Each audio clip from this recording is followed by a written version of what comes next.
This is the metamorphosis of a butterfly.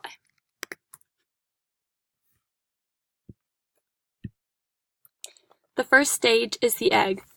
The butterfly starts its life as a very small round egg.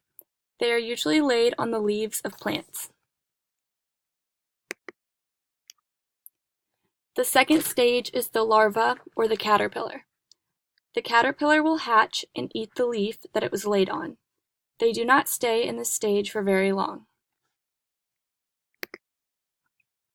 The third stage is the chrysalis. When the caterpillar reaches their full length and weight, they form themselves into a chrysalis. This is where the metamorphosis happens.